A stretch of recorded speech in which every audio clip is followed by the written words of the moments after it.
Hi hello నమస్తే అండి. ఈరోజు నేను చేయబోయే రెసిపీ పన్నీర్ బుజ్జి అండి. ఇది చాలా బాగుంటుందండి, చాలా టేస్టీగా ఉంటుంది, చాలా ఈజీ అండి. మన చపాతీలోకి అయితే బెస్ట్ కాంబినేషన్ అండి. రైస్లోకి కూడా బాగుంటుంది. రైస్లో కన్నా చపాతీలోకి అయితే చాలా బాగుంటుందండి. తప్పకుండా ట్రై చేయండి. నేను చెప్పినట్టు చేస్తే చాలా టేస్టీగా ఉంటుందండి. కావాల్సిన పదార్థాలు చూసేద్దామండి. కావాల్సిన పదార్థాలండి: ఉల్లిపాయలు చిన్న ముక్కలు కోసుకోండి, టమాటాలు, పచ్చిమిర్చి, పన్నీర్ తురుము పెట్టుకోండి. మరి ప్రాసెస్ చూసేద్దామండి. స్టవ్ మీద ఆయిల్ పెట్టానండి, కాగిపోయింది. పచ్చిమిర్చి వేస్తున్నాను. పచ్చిమిర్చి కొంచెం వేగాలండి. పచ్చిమిర్చి కొంచెం వేగినాయండి. ఉల్లిపాయ ముక్కలు వేస్తున్నాను. ఉల్లిపాయలు బాగా ఫ్రై అవ్వాలండి. కొంచెం సాల్ట్ వేసుకున్నాం, త్వరగా వేగిపోతాయి.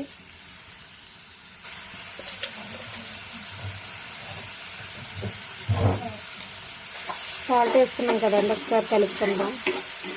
సాల్ట్ వేసుకుంటే త్వరగా వేగిపోద్దండి. ఉల్లిపాయలో వాటర్ అంతా వచ్చేస్తుంది.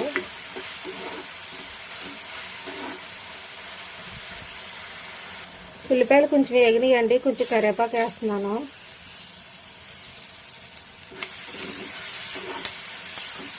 ఇంకా కొంచెం వేగాలండి. ఈలోపు మనం అల్లం వెల్లుల్లి పేస్ట్ అయితే తీసుకుందాం. ఉల్లిపాయ వేగిందండి. కొంచెం అల్లం వెల్లుల్లి పేస్ట్ వేసుకుందాం. పన్నీర్ బుజ్జి చపాతీలోకి అయితే చాలా బాగుంటుందండి. ఒకసారి ట్రై చేయండి. నేనైతే మసాలా ఏమి వేయట్లేదండి, అల్లం వెల్లుల్లి పేస్ట్ ఒకటి వేసి చేస్తున్నాను. ఒకసారి ఇలా ట్రై చేయండి, చాలా టేస్టీగా ఉంటుందండి. ఇది కూడా వేగాలండి, పచ్చివాసన పోవాలి. అల్లం వెల్లుల్లి పేస్ట్ వేగిపోయిందండి. టమాటాలు వేసేద్దాం. టమాటాలు కూడా బాగా వేగాలండి.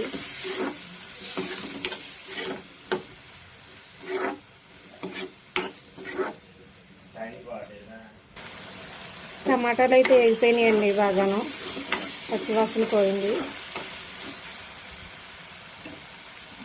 ఇప్పుడు మనం తురుము పెట్టుకుని పన్నీర్ ఉంది కదండి, ఇదైతే వేసేద్దాం.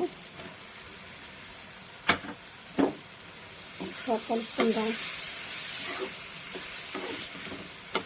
చాలా సింపుల్ అండి కర్రీ.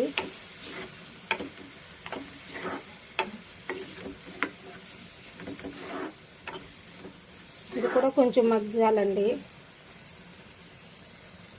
పన్నీర్ కూడా బాగా ఫ్రై అయిందండి. ఇప్పుడు ఉప్పు, కారం, పసుపు వేసుకుందాం. మీ క్వాంటిటీకి తగ్గట్టు వేసుకోండి. పసుపు, కారం, పచ్చిమిర్చి వేసాను కదండి, చూసుకొని వేసుకోవాలి. కొంచెం సాల్ట్, ఒక్కసారి కలుపుదామండి.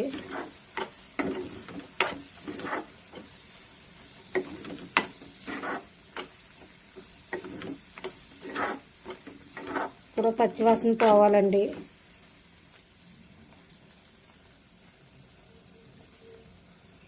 పచ్చివాసన పోయిందండి. కొంచెం వాటర్ అయితే వేసుకుందాం,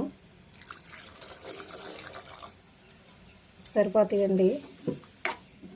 ఒకసారి కలిపేసి కొంచెం దగ్గరకు పడేద్దామండి.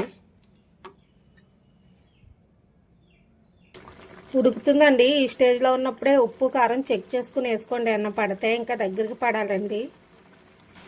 పన్నీర్ బుజ్జి అయితే రెడీ అయిపోయిందండి. చూడండి, ఆయిల్ అయితే పైకి తేలింది. ఒకసారి కలుపుకుందాం. మీకు ఇష్టమైతే ధనియాల పొడి, జీలకర్ర పొడి, గరం మసాలా వేసుకోండి. మసాలా తినేవాళ్ళు అయితే, మా ఇంట్లో చాలా తక్కువ మసాలా తింటామండి, అందుకని నేనైతే వేయలేదండి. లాస్ట్లో కొంచెం కొత్తిమీర వేసుకుందాం.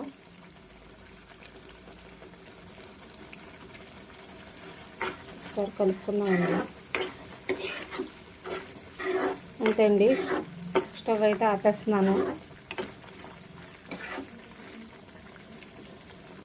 ఫైనల్గా పన్నీర్ బుజ్జి రెడీ అయిపోయిందండి. ఇది చాలా టేస్టీగా ఉంటుందండి.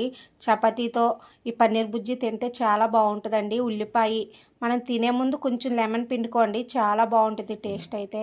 అందరూ తప్పకుండా ట్రై చేయండి నేను చేసినట్టు. మీకు ఇష్టమైతే మసాలా వేసుకోండి, లేదంటే లేదు. ఇలా చేసుకున్నా చాలా బాగుంటుందండి. మా వీడియో నచ్చితే లైక్ చేయండి, షేర్ చేయండి, సబ్స్క్రైబ్ చేయండి. మరి ఈ కర్రీ చేసినప్పుడు ఎలా ఉందో కూడా కామెంట్ చేయండి. Bye bye.